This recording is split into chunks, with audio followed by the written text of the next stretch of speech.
بسم اللہ الرحمن الرحیم الحمد للہ رب العالمین والصلاة والسلام على رسوله الكريم اما بعد عن جابر رضی اللہ عنہ ان رسول اللہ صلی اللہ علیہ وسلم قال اتقوا الظلم فإن الظلم ظلمات يوم القيامة واتقوا الشح فإن الشح أهلك من كان قبلكم حملهم على أن سفكوا دماءهم واستحلوا محارمهم رواہ مسلم۔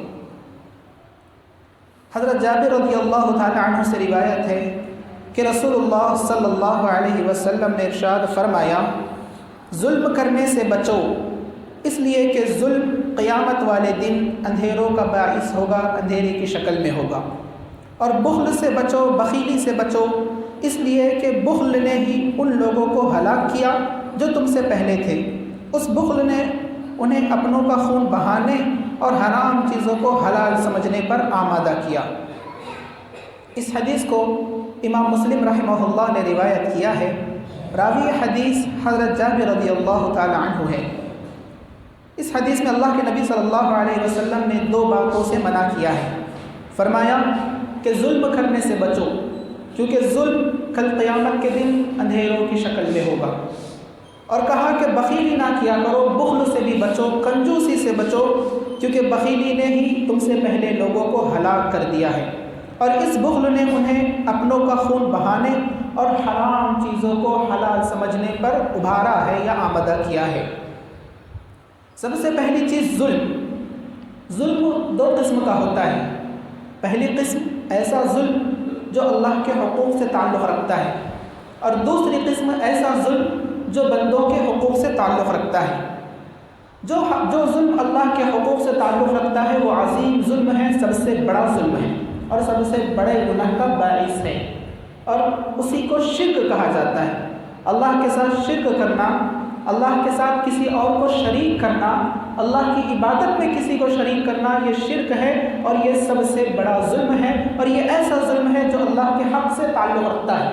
اسی لیے قرآن مجید میں اللہ تبارک و تعالیٰ کا فرمان ہے، ان الشرک لظلم عظیم، کہ یقیناً شرک سب سے بڑا ظلم ہے۔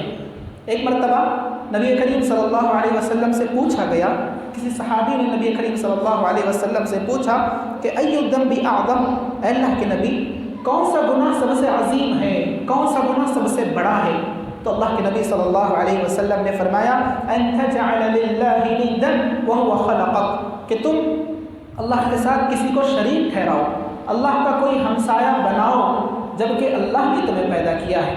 اپنے خالق کو چھوڑ کر تم اللہ کے ساتھ کسی اور کو شریک ٹھہراؤ تو یہ سب سے بڑا ظلم ہے، سب سے بڑا گناہ ہے۔ تو یہ اللہ کے ساتھ ظلم ہوا یا اللہ کے حقوق میں ظلم ہوا۔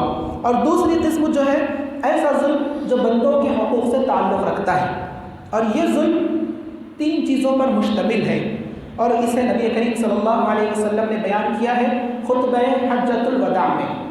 حجۃ الوداع میں نبی کریم صلی اللہ علیہ وسلم نے صحابہ کرام سے خطاب کیا اور فرمایا، ان دماءکم واموالکم واعراضکم حرام علیکم، سن رکھو، یقیناً تمہارا خون یعنی تمہارا نفس، تمہارے مال، تمہاری عزتیں تم پر حرام ہے، یعنی تم نفسوں کو، مالوں کو اور اسی طرح عزتوں کو پامال نہیں کر سکتے۔ تو یہ تین چیزیں اللہ کے نبی صلی اللہ علیہ وسلم نے فرمائی۔ اب نفس کو پامال کرنے کا مطلب یہ ہے، نفس کے ساتھ ظلم کرنے کا مطلب یہ ہے کہ ہم کسی کو قتل کر دیں، ہم کسی کو قتل کر دیں یا کسی کو نقصان پہنچائے، جانی نقصان، کسی کا ہاتھ توڑ دینا، کسی کا پیر توڑ دینا، کسی کی آنکھ میں نقصان پہنچانا، کسی کے کان میں نقصان پہنچانا، کسی بھی اعتبار سے انسان کو زخمی کرنا، یہ نفس کا ظلم ہے، گویا کہ ہم نے اس پر ظلم کیا ہے۔ یا خود اپنے آپ کو قتل کر دینا، جبکہ اللہ تعالیٰ نے فرمایا وَلَا تَقْتُلُوا أَنفُسَكُمْ، کہ اپنے نفسوں کو قتل نہ کرو، خودکشی نہ کرو۔ تو گویا کہ اپنے آپ کو قتل کرنا، کسی اور کو قتل کرنا، یا اپنے آپ کو نقصان پہنچانا یا کسی اور کو زخمی کر دینا، یہ نفسوں پر ظلم ہے جو کہ حرام ہے۔ اب اسی طرح مالوں میں ظلم کرنا یا مال کو پامال کرنے کا مطلب یہ ہے کہ ہم کسی اور کے مال کو بیجا طور پر یا ظلم کے طور پر ہڑپ کر دیں، یا کسی اور کے مال کو بغیر پوچھے کھا لے، یا کسی اور کے مال پر بیجا قبضہ کر دے، یا کسی اپنے ہی مال میں حرام تصرف کرے، یعنی اپنے مال کو حرام چیزوں میں لگائے یا حرام طریقے سے مال کمائے، یہ تمام چیزیں مال کے ذریعے ظلم کرنا ہے، مال میں ظلم کرنا ہے، اور یہ بھی چیز حرام ہے۔ تیسری چیز جو اللہ کے نبی صلی اللہ علیہ وسلم نے فرمائی وہ کیا ہے کہ عزتوں کو پامال کرنا۔ عزتوں کو پامال کرنے کا مطلب یہ ہے کہ ہم خود زنا کریں یا ہم کسی اور پر زنا کی تہمت لگائیں۔ اگر کوئی پاک دامن عورت ہے یا کوئی پاک دامن مرد ہے تو ہم اس پر تہمت لگا رہے، الزام لگا رہے، بہتان لگا رہے کہ اس نے زنا کیا ہے، تو یہ تہمت ہے، بہتان ہے، اور اس کی عزت کو اچھالنا ہے، تو گویا کہ اس کی عزت کو اچھالنا بھی ظلم ہے اور یہ بھی حرام ہے۔ تین چیزوں کا اللہ کے نبی صلی اللہ علیہ وسلم نے ذکر کیا، اور تین چیزوں کو پامال کرنا یہ ظلم ہے، اور تینوں ہی قسمیں اللہ کے نزدیک حرام ہے اور کبیرہ گناہ کا باعث ہے۔ اور اللہ کے نبی صلی اللہ علیہ وسلم نے جو فرمایا کہ یقیناً ظلم قیامت کے دن اندھیری کی شکل میں ہوگا۔ کس اعتبار سے؟ کہ قیامت کے دن روشنی نہیں ہوگی، تمام لوگ اندھیرے میں ہوں گے، لیکن جو شخص مسلمان ہوگا، ایمان والا ہوگا، تو اس کے ایمان کی وجہ سے اور اس کے ایمان کے مطابق اسے روشنی دی جائے گی۔ اللہ تعالیٰ ہر شخص کو اس کے ایمان کے حساب سے روشنی عطا کرے گا کل قیامت کے دن، جبکہ اللہ کے علاوہ یا اللہ کے علاوہ کوئی اور شخص روشنی عطا نہیں کر سکتا، تو ہر شخص اپنے اسلام کے مطابق روشنی میں ہوگا۔ لیکن جو شخص ظالم ہوگا، کسی اور پر ظلم کیا ہوگا، تو ایسے شخص کو اللہ تعالیٰ اندھیرے میں رکھے گا، ایسا شخص روشنی نہیں پا سکتا۔ تو اس کا مطلب یہی ہے۔ اور اسی طرح ظلم کے بارے میں اللہ تبارک و تعالیٰ کا فرمان ہے، سورہ الغافر میں اللہ تبارک و تعالیٰ نے فرمایا مَا لِلظَّالِمِينَ مِنْ حَمِيمٍ وَلَا شَفِيعٍ يُطَاعُ، کہ ظالموں کا کوئی دوست ہوگا اور نہ ہی سفارشی ہوگا جس کی بات مانی جائے۔ یعنی ظلم اتنا بڑا گناہ ہے کہ کل قیامت کے دن کوئی شخص یا کوئی نبی یا کوئی ولی اس کی سفارش تک نہیں کرے گا، اور نہ ہی اس کا کوئی جگری دوست ہوگا جو اس کی مدد کر سکے، جیسا کہ اللہ تعالیٰ نے فرمایا وَمَا لِلظَّالِمِينَ مِن نَصِيرٍ، کہ ظالموں کا کوئی مددگار نہیں ہوگا۔ اور اسی طرح حدیث قدسی ہے، نبی کریم صلی اللہ علیہ وسلم نے ارشاد فرمایا کہ اللہ تعالیٰ فرماتا ہے کہ اے میرے بندوں، میں نے اپنے آپ پر ظلم کو حرام کر دیا ہے، تم بھی آپس میں ایک دوسرے پر ظلم نہ کرو۔ تو ظلم کو حرام قرار دیا گیا ہے، اور اس حدیث سے یہی معلوم ہوا کہ ظلم کرنا، چاہے وہ اللہ کے حقوق میں ظلم ہو یا بندوں کے ساتھ کسی بھی قسم کا ظلم ہو، یہ حرام ہے، گناہ کا باعث ہے۔ اور دوسری چیز جو اس حدیث میں بیان کی گئی ہے وہ یہ کہ شح، واتقوا الشح، شح سے بچو۔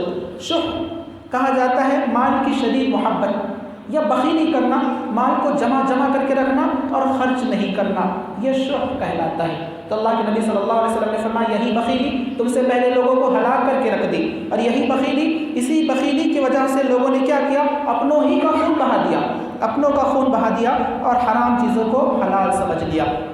تو بخیلی یا کنجوسی کرنا اپنے مال میں، اپنے مال کو گن کر رکھنا، خرچ نہ کرنا، یہ بھی اللہ کے نزدیک معیوب چیز ہے، نقص والی چیز ہے۔ اللہ تعالیٰ نے اور اللہ کے نبی صلی اللہ علیہ وسلم نے بخیلی کو پسند نہیں کیا ہے۔ انسان یا ایک مومن ایسا ہوتا ہے جس کا ہاتھ کھلا ہوا ہوتا ہے، وہ اللہ کی راہ میں خرچ کرتا ہے، بندوں کے ساتھ خرچ کرتا ہے، اپنے دوستوں میں خرچ کرتا ہے، اپنے رشتہ داروں میں خرچ کرتا ہے، گویا کہ اس کا ہاتھ کھلا ہوا ہوتا ہے، وہ اپنے مال میں بخیلی نہیں کرتا، کیونکہ بخیلی معیوب چیز ہے، عیبدار چیز ہے۔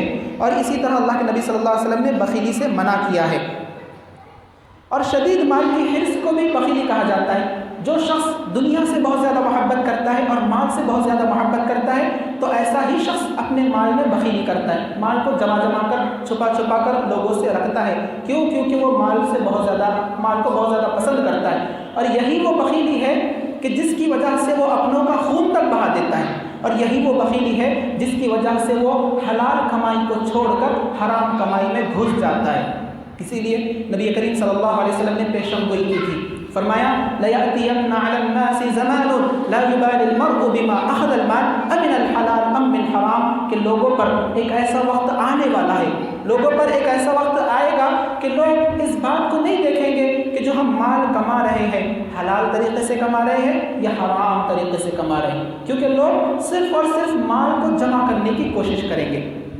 تو اسلام میں بخیلی سے منع کیا گیا ہے، اور اسی طرح فضول خرچی سے بھی اسلام نے منع کیا ہے۔ فضول خرچی کر رہے یا بیکار کے کاموں میں اپنا مال خرچ کر رہے یا بڑے بڑے چیزوں میں یا دکھاوے کی چیزوں میں اپنا مال خرچ کر رہے، یہ بھی اللہ تعالیٰ نے اس سے بھی منع کیا ہے، اور فضول خرچی کرنے والوں ہی کو اللہ تعالیٰ نے شیطان کے بھائی قرار دیا ہے۔ فرمایا وَلَا تُبَذِّرْ تَبْذِيرًا کہ فضول خرچی نہ کرو، اپنے مال کو ضائع نہ کرو، ان المبذرین کانوا اخوان الشیاطین، کیونکہ فضول خرچی کرنے والے شیطان کے بھائی ہوتے ہیں۔ تو ان دونوں سے ہی ہمیں بچنا چاہیے، نہ تو بخیلی کرے نہ ہی فضول خرچی کرے، اللہ کی راہ میں خرچ کرے، رشتہ داروں پر خرچ کرے، یتیموں پر خرچ کرے، دوستوں پر خرچ کرے، یہ احسن چیز ہے اور پسندیدہ چیز ہے، لیکن مال کو بچا کر رکھنا یا فضول خرچی بیکار کے کاموں میں، حرام کاموں میں اپنے مال کو ضائع کرنا، یہ معیوب چیز ہے، ناپسندیدہ چیز ہے۔ آخر میں اللہ سے دعا ہے اللہ تبارک و تعالیٰ ہمیں حدیث کو سمجھنے، اس پر عمل کرنے کی توفیق عطا فرمائے۔ آمین۔ وآخر دعوانا ان الحمد للہ رب العالمین۔